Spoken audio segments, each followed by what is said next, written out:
नमस्कार दोस्तों। जैसा कि हम सभी जानते हैं, 16 दिनों से चलने वाला महालक्ष्मी पर्व का मंगलवार को समापन होने जा रहा है, ऐसी मान्यता है। महालक्ष्मी व्रत करने से जीवन की सभी समस्याएं दूर होती हैं और माँ लक्ष्मी की कृपा हमेशा हमारे ऊपर बरसती रहती है। धन समृद्धि और जीवन की बाधाओं को दूर करने के लिए इस व्रत को करा जाता है और इसकी कथा को सुना जाता है। तो कथा इस प्रकार है। एक समय महर्षि श्री वेद व्यास जी हस्तिनापुर पधारे। उनका आगमन सुन महाराज धृतराष्ट्र उनको आदर सहित राजमहल में ले गए। स्वर्ण सिंहासन पर विराजमान कर चरणोपादक लेकर उनकी पूजा करी। श्री व्यास जी से माता कुंती तथा गंधारी ने हाथ जोड़कर प्रश्न किया, हे बहुमने, मुझ आप त्रिकालदर्शी हैं, अतः आपसे हमारी प्रार्थना है कि आप हमको कोई ऐसा सरल व्रत तथा भोजन बताएं जिससे कि राज्य, लक्ष्मी, सुख संपत्ति, पुत्र पुत्रादि के सुख परिवार के लिए सुखी रहे। इतना सुनकर श्री वेद व्यास जी ने कहने लगे, हम एक ऐसे व्रत का पूजन व वर्णन कहते हैं जिससे सदा लक्ष्मी जी का निवास होकर सुख समृद्धि की वृद्धि होती है। यह श्री महालक्ष्मी जी का व्रत है जिसे प्रतिवर्ष अश्विनी कृष्ण अष्टमी को विधिवत किया जाता है। हे महामना, इस व्रत की विधि के बारे में हमें विस्तार पूर्वक बताने की कृपा करें। तब व्यास जी बोले, हे देवी, यह व्रत भाद्रपद शुक्ल अष्टमी में से प्रारंभ किया जाता है।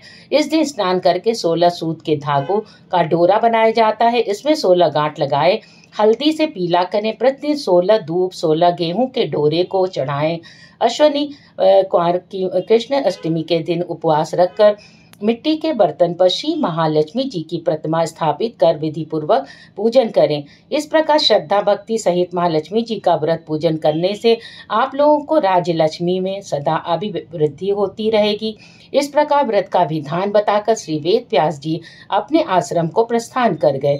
इधर समयानुसार भाद्रपाल शुक्ल अष्टमी से गंधारी तथा कुंती अपने अपने महलों में नगर की स्त्रियों सहित व्रत का आरंभ करने लगी।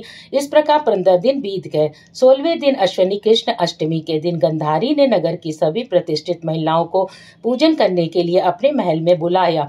माता कुंती के यहाँ कोई भी महिला पूजन करने के लिए नहीं आई। साथ ही माता कुंती को भी गंधारी ने नहीं बुलाया। ऐसा करने से माता कुंती ने अपना बड़ा अपमान समझा। उन्होंने पूजन की कोई तैयारी नहीं की एवं उदास बैठ गई।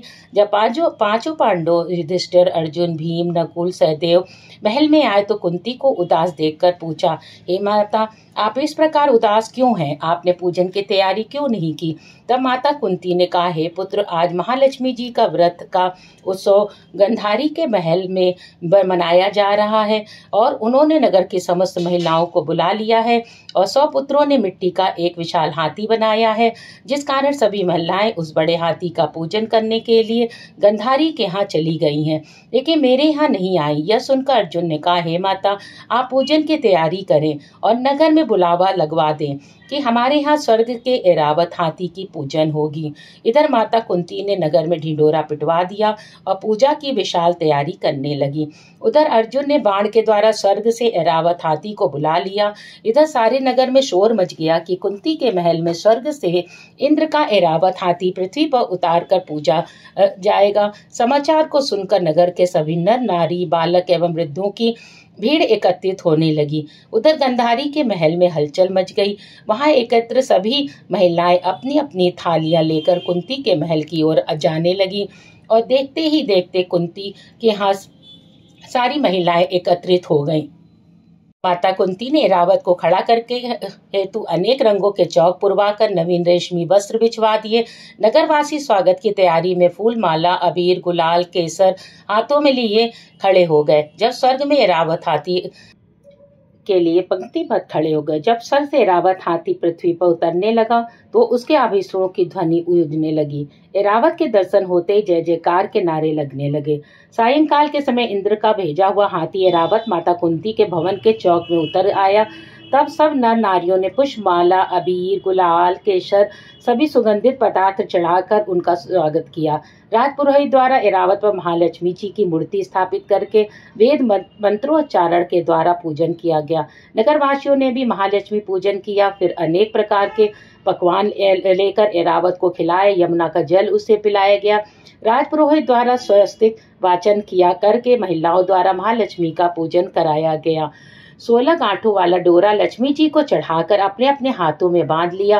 ब्राह्मणों को भोजन कराया गया। दक्षिणा के रूप में स्वर्ण आभूषण, वस्त्र आदि दिया गया। 10-50 महिलाओं ने मिलकर मधुर संगीत लहरियों के साथ भजन कीर्तन संपूर्ण रात्रि महालक्ष्मी व्रत का जागरण किया। दूसरे दिन प्रातः राज्य पुरोहित द्वारा मंत्रोच्चारण के साथ जलाशय में महालक्ष्मी जी की मूर्ति का विसर्जन किया गया। फिर ऐरावत को विदा करके इंद्रलोक भेज दिया गया। इस प्रकार जो स्त्रियां महालक्ष्मी जी का विधि पूर्वक व्रत एवं पूजन करती हैं, उनके घर धन धान से पूर्ण, उनके घर में कभी भी महालक्ष्मी जी की का सदा निवास होता और कभी लक्ष्मी की कमी नहीं होती। हमको महालक्ष्मी माता का स्तुति जरूर 5 बार करना चाहिए। महालक्ष्मी नमस्तुभ्यम नमस्तुभ्यम सुरेश्वरी हरिप्रिये नमस्तुभ्यम नमस्तुभ्यम दयानिधि। हमारे चैनल को लाइक और सब्सक्राइब कर दें। धन्यवाद।